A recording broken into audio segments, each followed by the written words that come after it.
मेहमान गुजरांवाला उन्हें पहली दफा आमद पर खुशामदीद कहता है। पुरजोर इस्तकबाल करें बिलावल भुट्टो जरदारी।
बिस्मिल्लाहिर्रहमानिर्रहीम। हम मियां मोहम्मद नवाज शरीफ साहब और मरियम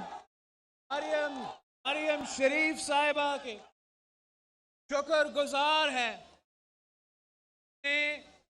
पाकिस्तान डेमोक्रेटिक मूवमेंट का पहली जलसा के मेजबानी की।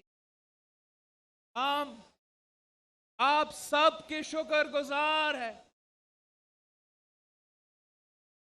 मौलाना फजल रहमान साहब सदर पाकिस्तान डेमोक्रेटिक मूवमेंट, शाहिद खाकान अब्बासी साहब general secretary Pakistan democratic movement, Raja Pervez Ashraf साहब senior vice president Pakistan democratic movement, Mian Iftikhar साहब इंफॉर्मेशन सेक्रेटरी पाकिस्तान डेमोक्रेटिक,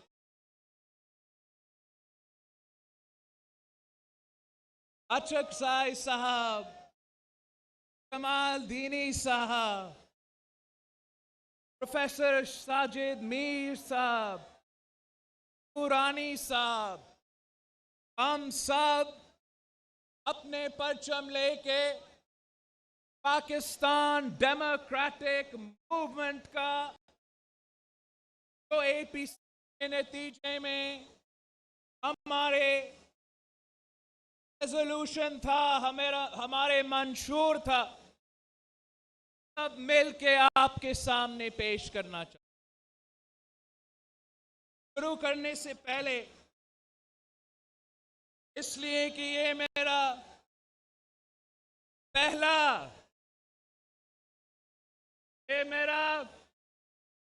पहला मौका है कि मैं गुजरांवाला के अवाम से मुखातिब हूं, तो मुझे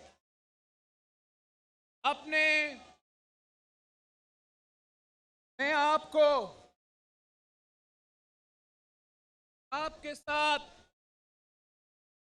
उन बहादुर गुजरांवालों के शहरियों का नाम शेयर करना चाहता हूं, तो पाकिस्तान पीपल्स पार्टी के जियाले होते हुए शहीद जुल्फिकार अली भुट्टो के शहादत के बाद, शहीद जुल्फिकार अली भुट्टो के अदालती कत्ल के बाद अपने आप को देखो, ये होता है सियासी कमिटमेंट। खुद को जिंदा जला दिया। गुजरांवाला का अब्दुल हमीद कुरैशी, गुजरांवाला का याकूब परवेज खोकर, गुजरांवाला का शेख गुल मोहम्मद और गुजरांवाला का जुबैर शाद, ये वो पाकिस्तान पीपल्स पार्टी के जियाले हैं, इनकी वजह से जिनकी कुर्बानी की वजह से आज भी भुट्टो जिंदा है।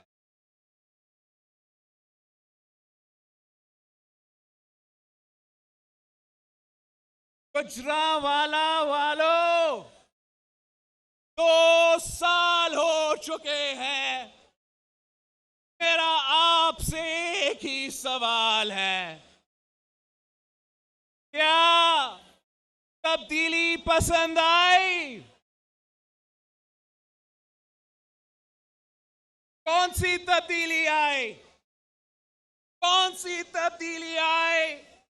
आज वो किसान जो गंदम उगाता है, उसके पास 2 वक्त की रोटी नहीं। वो मजदूर जो घर बनाता है, उसके बच्चों के सर पे छत नहीं। वो मेहनत कश जो कपड़ा बनाता है, उसके पास 2 जोड़े नहीं। तब्दीली ये है, तब्दीली ये है कि पाकिस्तान की मईशत तारीख का बदतरीन दौर से गुजर रही है। पाकिस्तान की मईशत, हमारा मईशत तारीख की पहली बार नेगेटिव ग्रोथ में है। जब पाकिस्तान टूट चुका था, जब पाकिस्तान टूट चुका था और बांग्लादेश और पाकिस्तान तकसीम हो चुके थे, तब भी हमने ये हालात नहीं देखे थे। जब 2009 में दुनिया भर में फाइनेंशियल रिसेशन थी, फाइनेंशियल क्राइसिस था, तब भी हमने ये हाल नहीं देखा था। तब्दीली ये है, तब्दीली ये है कि आज पाकिस्तान में तारीखी महंगाई है। तब्दीली ये है कि आज पाकिस्तान में तारीखी गुर्बत है। तब्दीली ये है कि आज पाकिस्तान में तारीखी बेरोजगारी है। तब्दीली ये है, तब्दीली ये है कि अंडे 200 रुपया दर्जन, आलू 100 रुपया किलो, टमाटर 200 रुपया किलो, प्याज 80 रुपया किलो। ये है जहां महंगाई बढ़ रही है, वहां बेरोजगारी बढ़ रही है। नौजवान 2 डिग्री हाथ में लेकर घूम रहे हैं, मगर उनको रोजगार नहीं मिल रहा। गरीब तर होता जा रहा है। सफेद पोश का जीना हराम हो चुका है। मेहनत कश और मजदूर के चूल्हे बंद, ताजरों के दुकानें बंद, मिल वालों के मिलें बंद, फैक्ट्री वालों के फैक्ट्रियां बंद। ये है इमरान, ये है इमरान और इमरान के सेलेक्टर्स का तब्दीली। ये किस किस्म की तब्दीली है? बहरान ही बहरान है।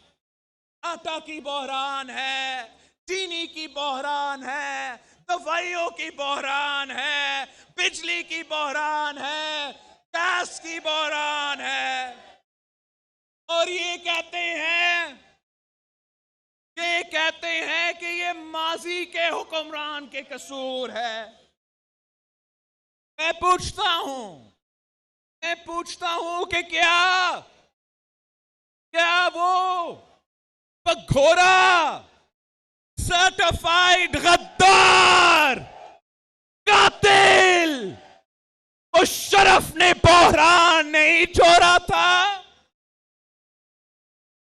हर दूसरे दिन दहशतगर्दी के हमले होते थे, मगर हमने फिर भी बीबी का वादा निभाया और स्वात में पाकिस्तान के परचम लहराया। तभी आटा का बहरान था। तभी आपको आटा लेने के लिए लाइन में खड़ा करना पड़ता था।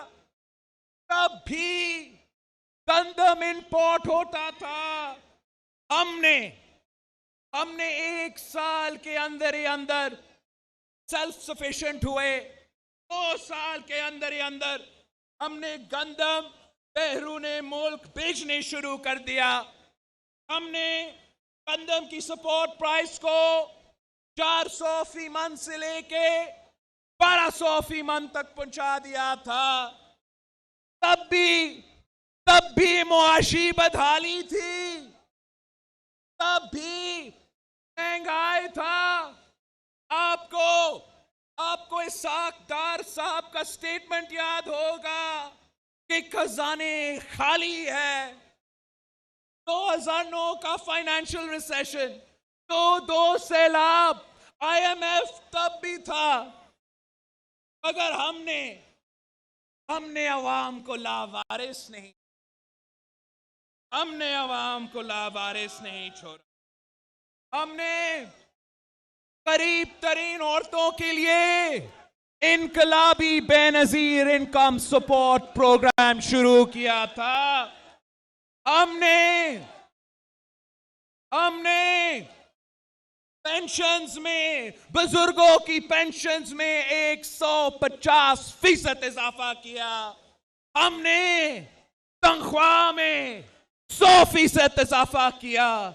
और हमारा फौज के लिए, हमारा सिपाही के लिए जो बहादुरी के साथ दहशतगर्दों के आंखों में आंखें डालकर लड़ रहे थे, शहादत कबूल कर रहे थे, उनके लिए हमने उनका तनख्वाह 175% इजाफा किया था।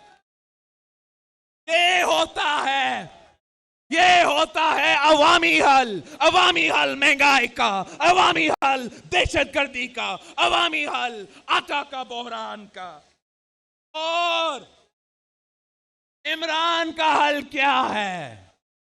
इमरान का हल क्या है? महंगाई है तो टाइगर फोर्स, महंगाई है तो टाइगर फोर्स, लोकस है तो टाइगर फोर्स, कोविड है सो टाइगर फोर्स। ये है इमरान खान का हल आपके मसाइल के लिए। वादा किया था कि 1 करोड़ नौकरी दूंगा, करोड़ों बेरोजगार है। वादा किया था कि 50 लाख घर दूंगा, लाखों को बेघर कर दिया। वादा किया था कि कर्ज नहीं लेगा। 2 साल में इसने मुल्क की तारीख का सबसे ज्यादा कर्ज उठा लिया। वादा किया था ज़राए इनकलाब लाने का। उनके अमीर तरीन वुज़रा के बैंक अकाउंट्स में जरूर इनकलाब आया, मगर हमारा किसानों के साथ जुल्म हुआ है। जुल्म पहले गन्ने में और अब गंदम में।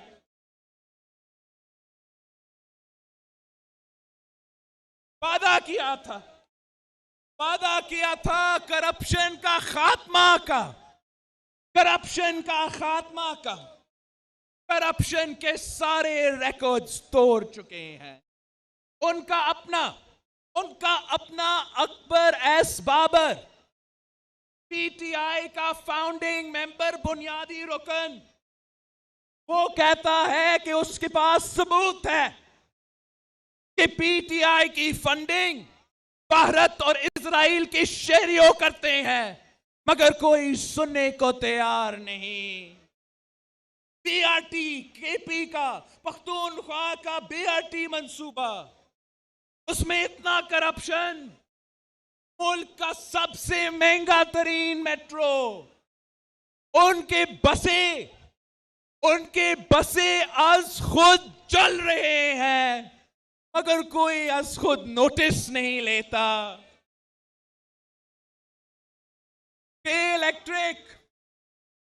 के इलेक्ट्रिक और इमरान का फ्रंटमैन जो आलमी करप्शन में बहरूने मुल्क पकड़ा गया, इमरान खुद अपना FIA को कहता है कि मेरा दोस्त को क्लीन चिट दो।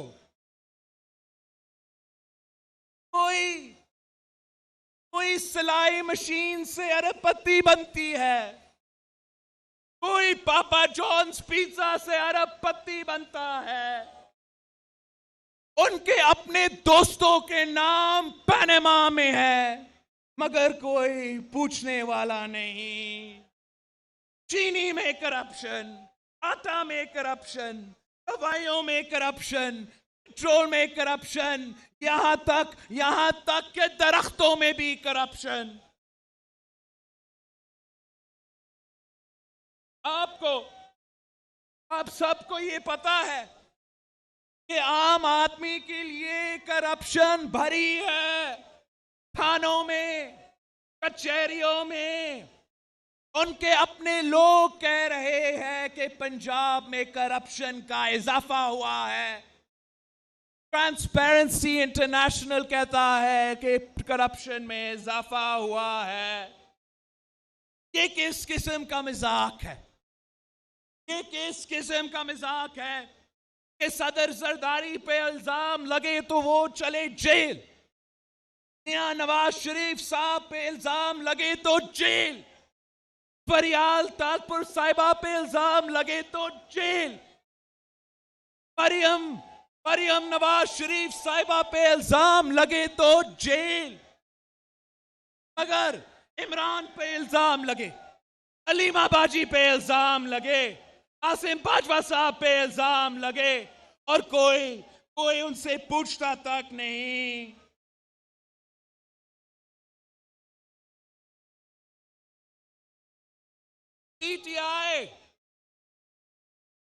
पीटीआई करप्शन के नाम पर सिर्फ और सिर्फ सियासी इंतकाम करता है। सिर्फ और सिर्फ सियासी इंतकाम करता है। जबकि हम चाहते हैं कि करप्शन का खात्मा हो। करप्शन का खात्मा के लिए आपको हर पाकिस्तानी के लिए एक कानून बनाना पड़ेगा। करप्शन का खात्मा के लिए हमें अक्रॉस द बोर्ड अकाउंटेबिलिटी की जरूरत है। करप्शन का खात्मा के लिए अगर कोई इल्जाम है तो जरूर आप साबिक सदर का भी इन्वेस्टिगेशन करें, साबिक वजीर आजम का भी इन्वेस्टिगेशन करें, लेकिन साथ साथ अगर किसी जनरल पे, किसी जज पे करप्शन पे इल्जाम है तो उनको भी इन्वेस्टिगेट करना पड़ेगा, उनको भी जेल में डालना पड़ेगा। तभी हमें इंसाफ मिलेगा, तभी हम इस मुल्क से करप्शन का नासूर को खत्म कर देंगे।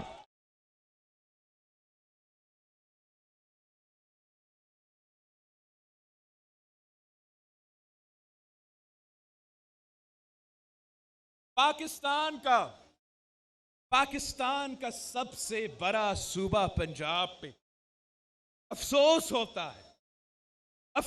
होता है कि यहां माशाल्लाह वसीम अकरम प्लस की हुकूमत है। वसीम अकरम प्लस की तो हुकूमत है, अगर गवर्नेंस माइनस में है। और हमें ये समझ में नहीं आ रहा कि ये फैसला किसने किया। पंजाब का वजीर आला का फैसला किसने किया? क्या किसी जादूगरनी ने किया या खलाए मखलूक ने किया? इतना तो हमें पता है, इतना तो तय है, ये तो तय है कि अवाम से पूछा तक नहीं। ये किस किस्म का मजाक है? पंजाब की हुकूमत उनके पास, वफाकी हुकूमत, पाकिस्तान की हुकूमत उनके पास, और आप मुझे बताएं क्या इन्होंने एक मंसूबा मुकम्मल किया है? एक यूनिवर्सिटी, एक हॉस्पिटल पंजाब के 2 साल में या पख्तूनख्वा के 7 साल में इन्होंने नहीं बनाया है। शहबाज शरीफ साहब से आप 100 इख्तलाफात रख सकते हैं, शहबाज शरीफ साहब से 100 इख्तलाफात रख सकते हैं, लेकिन कोई इनकार नहीं कर सकता, कोई इनकार नहीं कर सकता कि शहबाज शरीफ साहब ने मेट्रो बस खड़ा कर दिया। आपने क्या किया इमरान, आपने क्या किया?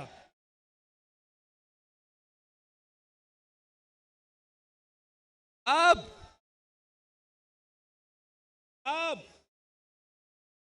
जब पंजाब का फनकार शौकत अली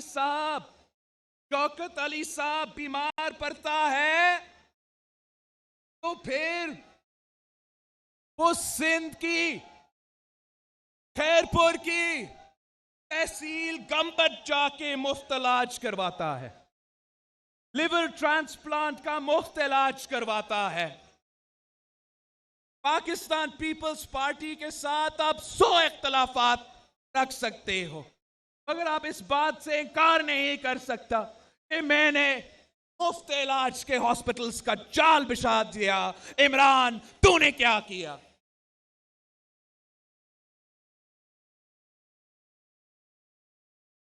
आप तो सारे सूबे के वसाइल काट रहे हैं। जब सूबों को उनका हक नहीं मिलेगा, जब एनएफसी अवार्ड पूरा नहीं होता। इस साल पंजाब को 500 अरब रुपया कम मिला है, पंजाब को 500 अरब रुपया कम मिला है। आप जरा सोचें, 500 अरब रुपया के साथ हम क्या क्या नहीं कर सकते थे।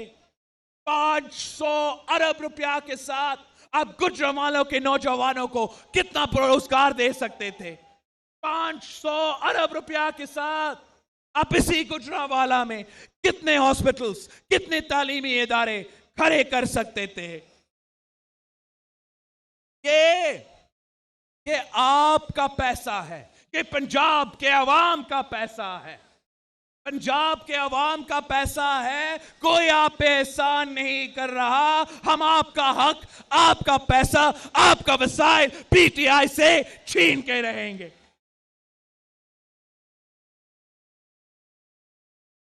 साथियों, अंदरूनी मसाइल अपनी जगह और अंदरूनी बहरान अपनी जगह। इस सिलेक्टेड ने पाकिस्तान की फॉरेन पॉलिसी का क्या हशर किया है। वो ईपैक, वो चाइना पाकिस्तान इकोनॉमिक कॉरिडोर जो सदर जरदारी और मियां साहब ने पाकिस्तान का गेम चेंजर बनाया था, आपने उस पे ब्रेक्स लगा चुके हैं। सऊदी अरेबिया और पाकिस्तान के ताल्लुकात हमेशा अच्छे रहे हैं, मगर इनका वजीर खारजा के महंगे तरीन स्टेटमेंट के बाद अब इन ताल्लुकात को भी धचका लगा है। किसी शहजादा का ड्राइवर बनना से, किसी शहजादा के ड्राइवर बनने से पाकिस्तान की फॉरेन पॉलिसी नहीं बनती। वो इसी पंजाब था, यही पंजाब था जिसमें शहीद जुल्फिकार अली भुट्टो ने पूरे मुस्लिम उम्मा की क़ियादत को इकट्ठा कर दिया। और ये नालायक, ये नाअहल सिलेक्टेड वजीर आजम कश्मीर पे भी मुस्लिम उम्मा को इकट्ठा नहीं कर सकते।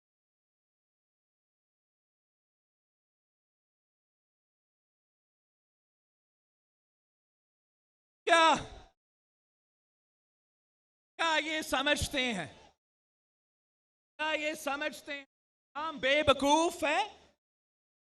क्या ये समझते हैं कि हमें नहीं पता, अवाम को नहीं पता कि इन्होंने किया क्या है, कि इन्होंने कश्मीर पे सौदा कर लिया है?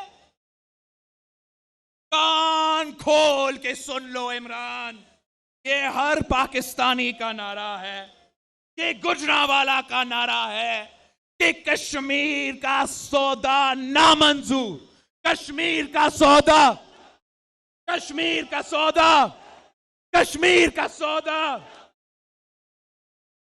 जब पुलवामा हमले के बाद, पुलवामा हमले के बाद इमरान कहता है कि मोदी जीतेगा तो कश्मीर का मसला हल होगा। ये वही इलेक्शन है, ये वही इलेक्शन है जिसकी मैनिफेस्टो में मोदी ने लिखा था, मोदी ने मैनिफेस्टो में लिखा था कि वो आर्टिकल 370 को खत्म कर देगा। इसको ये पता था, इमरान खान को ये पता था। इसके बावजूद इमरान ने मोदी का जीतने का ख्वाहिश का इजहार किया और जीतने के बाद मोदी ने कश्मीर पे तारीखी हमला कर लिया।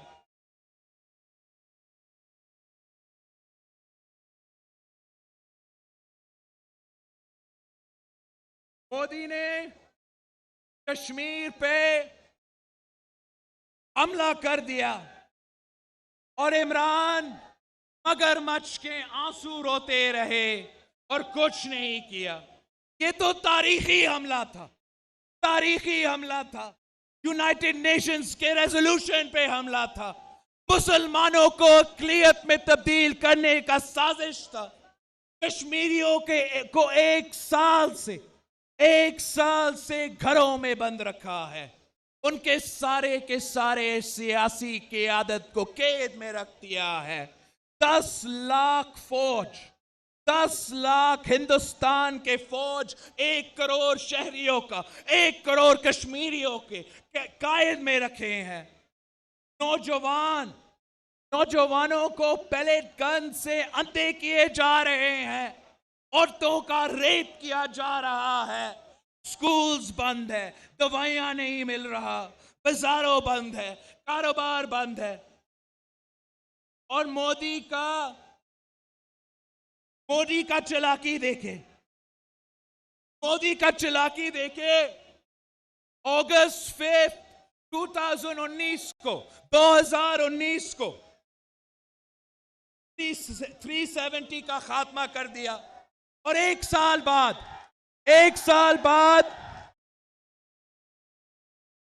5 अगस्त 2020 पे 5 अगस्त 2020 पे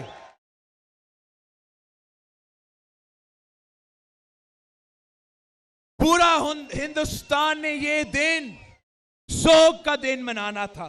कश्मीरियों का कैद का दिन शोक के तौर पे मनाया जा रहा था, मगर मोदी ने उसी दिन राम मंदिर की बुनियाद रख के मुसलमानों को और तकलीफ दी है। अब वो कश्मीरियों के कैद के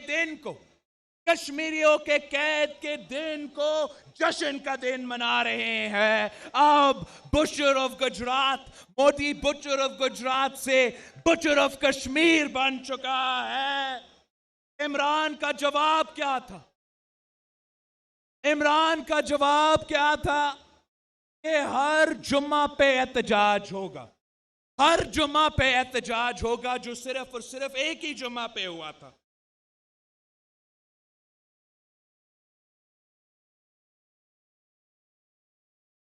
इन्होंने कहा था कि ये कश्मीरियों के सफीर बनेंगे। ये तो कुलभूषण यादव के वकील बन चुके हैं। इस्लामाबाद हाई कोर्ट में इमरान खुद पहुंच चुका है कुलभूषण यादव को वकील करने के लिए। रात के अंधेरों में पार्लियामेंट से छुपा के, नेशनल असेंबली से छुपा के, सेनेट से छुपा के, पाकिस्तान के अवाम से ये बात छुपा के इन्होंने कुलभूषण यादव के लिए ऑर्डिनेंस निकाला है। अगर मोदी का हाथ में हमारा जासूस आ गया होता, सोचिए क्या करता। उसने हमारा जासूस को परिंजने में बंद करना था और पूरी दुनिया को दिखाना था। मोदी ने इस बात को लेके दुनिया में ढोल बजाना था और पाकिस्तान को दहशतगर्द रियासत करार देना था।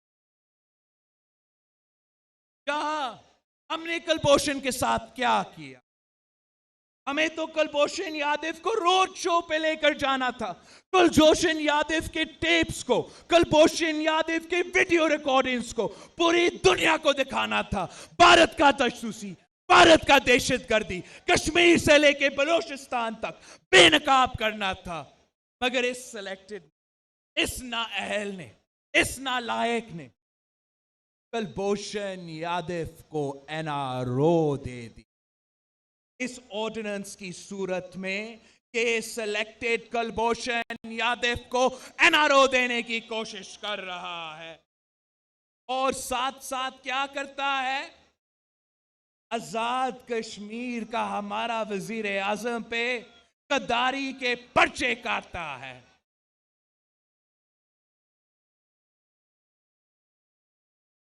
ये जो सिलेक्टेड कठपुतलियां हैं, ये खामोश रहे अगर उन्होंने रहना है। अगर गुजरांवाला का गैरतमंद अवाम जब तक कश्मीरी बहनों और भाइयों के खून के आंसू निकल रहे हैं, जब तक हमारी कश्मीर के नौजवान उनके हक के लिए जिदोजहद लड़ रहे हैं, मैं जानता हूं कि आप खामोश नहीं रख सकते। आप कश्मीरियों के आवाज बनेंगे और हम मिलके उनके हुकूक करवा के रहेंगे।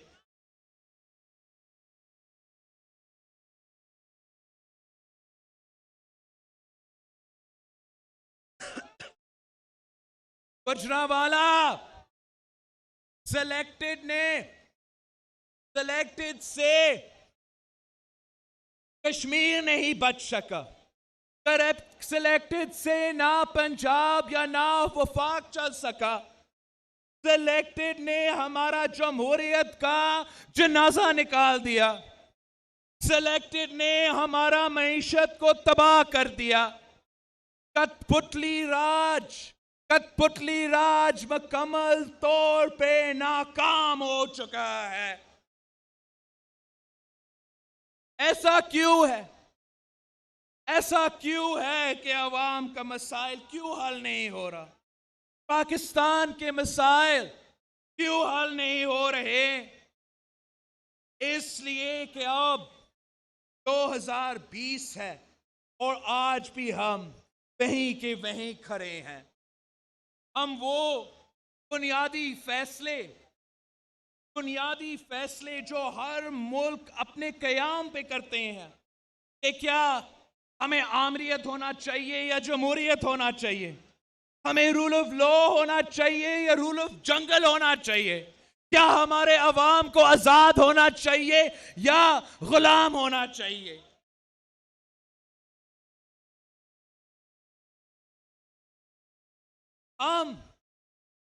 हम आज तक ये फैसले नहीं कर चुके हैं। पाकिस्तान के अवाम ने तो कब से ये फैसले कर चुके हैं। अगर हमारा रियासत आज तक हम आपके मानने को तैयार नहीं। फातिमा जिन्ना ने पार्लिमानी जमहूरियत के लिए जिदोजहद की तो उसको गद्दार करार दे दिया। शहीद जुल्फिकार अली भुट्टो ने पाकिस्तान को आईन दिया, अवाम को आवाज दिया, मजदूर को हक दिया, किसानों को जमीन दिया और उसको शहीद कर दिया गया।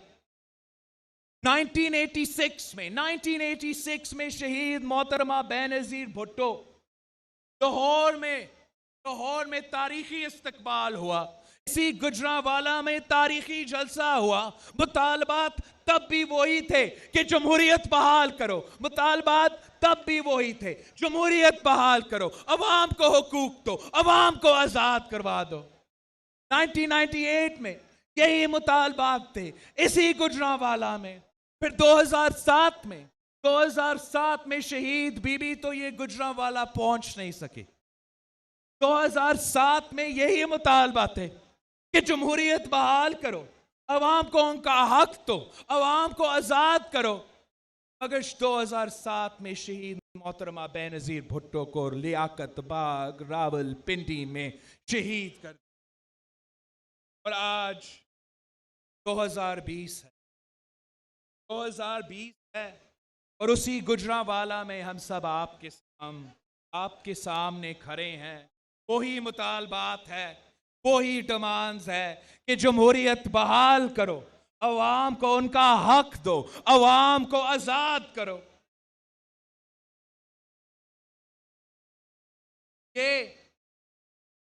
ये सिलेक्टेड हुक्मरान ये मारते भी हैं और रोने भी नहीं देते। मैं पूछता हूं कि ये किस किस्म की आजादी है, ये किस किस्म की आजादी है जहां ना अवाम आजाद, ना सहाफत आजाद, ना सियासत आजाद।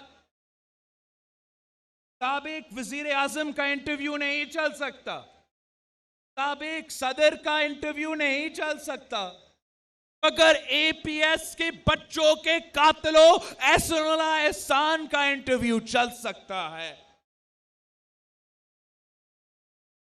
वो आजाद मीडिया जो गरीब का आवाज था, जो मजलूम का आवाज था, आज उस आजाद मीडिया पे ताला लग चुका है।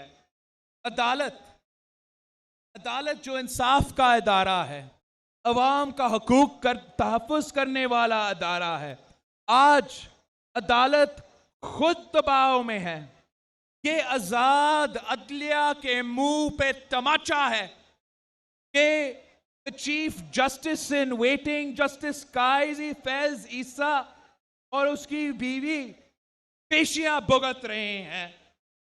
पार्लियामान वो सबसे सुप्रीम इदारा जहां आपका आवाज उठना था, अवाम का आवाज उठना था, अवाम के मसाइल हल होने थे, उस इदारा को, पार्लियामान को रबर स्टैंप में तब्दील कर रहे हैं।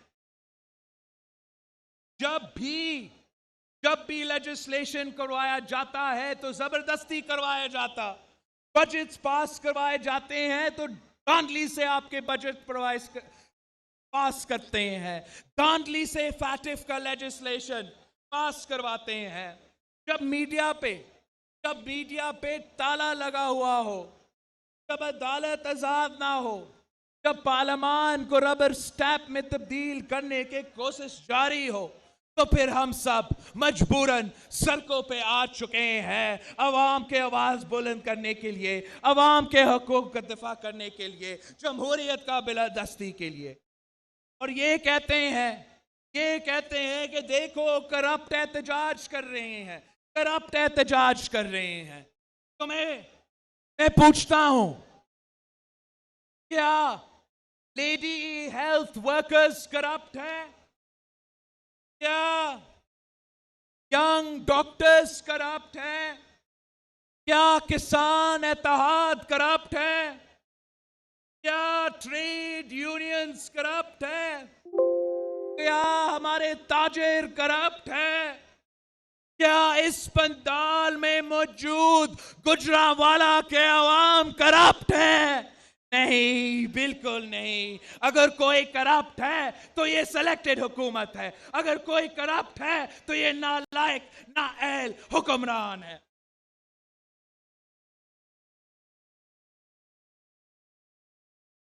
इमरान कहता है कि मैं जमहूरियत हूं। सुनो सिलेक्टेड, तुम कठपुतली हो, शर्म से डूब मरो।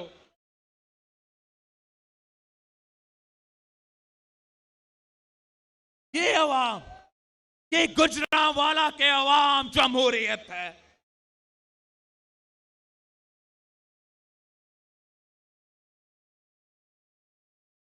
और अब ना सिर्फ हमारे सिलेक्टेड, मगर हमारे सिलेक्टर्स को भी ये लाडला खेलना बंद करना पड़ेगा। उनको अवाम पे भरोसा करना पड़ेगा, अवाम के फैसले को मानना पड़ेगा, अवाम के ताकत को तस्लीम करना पड़ेगा।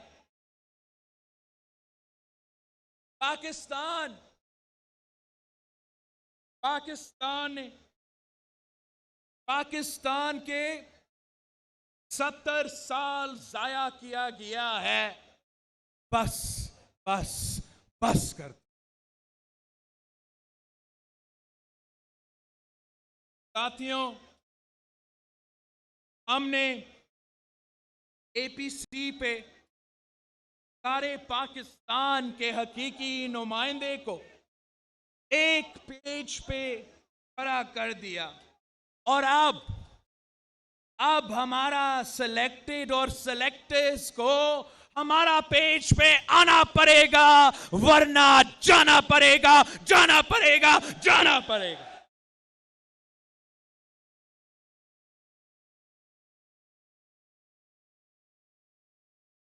पाकिस्तान पीपल्स पार्टी के जियाले तैयार है इस आखिरी और फैसला कुन लड़ाई के लिए।